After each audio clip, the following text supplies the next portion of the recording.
Inequalities, you meet them as an algebraic construct. Okay, this is a piece of algebra. And therefore you can solve it algebraically. And that's fine. In fact, let's go ahead and do it. Okay, 3x minus 1 is greater than 5. What would you like me to do to it? Minus 1 plus 1. I think I should probably, I want to isolate x, and the fastest way to do that is to add 1 to both sides. That's no big deal. Okay, and then of course you divide through. All fine. There's our solution. Okay. Now, this is okay, but you have to be wary because, as you know, what I did, all my strategies there were the same kinds of strategies that I use with equations, with solving equations. Okay, equations and inequalities are very much made of the same stuff, but not completely. Can someone give me an example of something I can do to an equation that I cannot do to an inequality? Yeah, Mitsu. You can like multiply any kind of like variables or equations. Good. Okay. So, for instance, okay, if I have an example like, say, There's 2 variables in each. equal. Oh yeah. Okay, yeah, I see what you're getting. Okay. Okay. Let me write a different one. 3 on x. There we go. Okay. So in this case, on the right-hand side, assuming x is not 0, okay, I can multiply both sides by x. That's fine, right? So it would look like this. And then I can go ahead and I can solve. Well, actually, in this case, I can't solve. Let's fix that. There you go. Now I can solve it, okay? I can't do that if it were an inequality. If everything was the same, but it was an inequality. If I changed it to this, I can't just multiply through by x. Why not? This is getting at another problem. Yeah, Nikita. It's because x could be negative or positive, and Good. that's affect the value of the answer. Fantastic. So being that x is a variable, it can take on multiple values, right? I can multiply by both sides here because I can multiply both sides by a negative number. But here I can't because it would change the direction of the inequality. Okay? I gave you a superficially easy example here to start with so that you can see, oh, it's all fine. But you have to be careful of those. Like, this is not an equation. Okay? All right, now, that's the algebraic approach. Okay? But what I've been constantly trying to drill into your head over these last couple of weeks is that this is not just, I mean, it is algebra, but it's not just algebra. What other ways can we interpret this question? Yeah. You know. I can interpret it graphically, right? This is a statement about an object and a certain value that I want to know when it's above or below, okay? In this case, above, right? So think with me, and we want to get to the point where instead of having to draw this, like you can visualize what this looks like even as we get to more complicated things. What does 3x minus 1, what does that thing look like?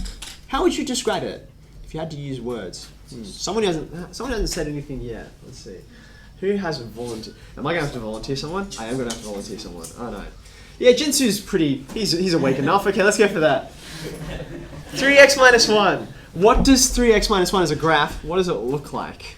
How would you describe it? It's has a gradient of grade. Great, okay. Good to see this. Come through. You said it has a gradient of 3. Help him out, guys. What does that even mean? Like, yeah, it's true, but what does that mean? Okay, it rises 3 for every one of you goes close. It's very steep, I guess, is the way that I would say it, right? Thank you. Who's out there? Is it like... Oh, no, okay. Right, people with nothing better to do. It's steep. What else can you tell me about it?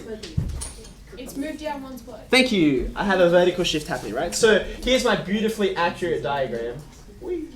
There we go. There's 3x minus 1, okay? That's minus 1. What's that going to be? A third. Very good. Okay. All right, so what am I actually after? And where this graph is greater than 5. Where's 5 going to be? Well, if that's negative 1, I'm going to put 5 somewhere up here. Okay. So now I clearly have a picture for, yeah, look, there's going to be 2, right? It even looks roughly like that, okay? And I'm looking for the values above. Okay. The scale's not the greatest. It's enough for my purposes. Okay. It's meant to be a blank dot as well because it's not easy to. Yeah, thank you. There we go. All right, there we go. Okay, now this is true. I would have gotten it wrong if the question had been to graph it. However, there'd be more reasons why it's wrong because this actually doesn't represent the answer to this. It represents how I got the answer. Can anyone tell me why those two things are completely different? Yeah, Nikita? Because it represents the difference into a region on it? Like, Okay, so there's something I didn't do, which hopefully will show you why this is actually not the answer to this question, okay? Which is that I didn't label my axes, okay?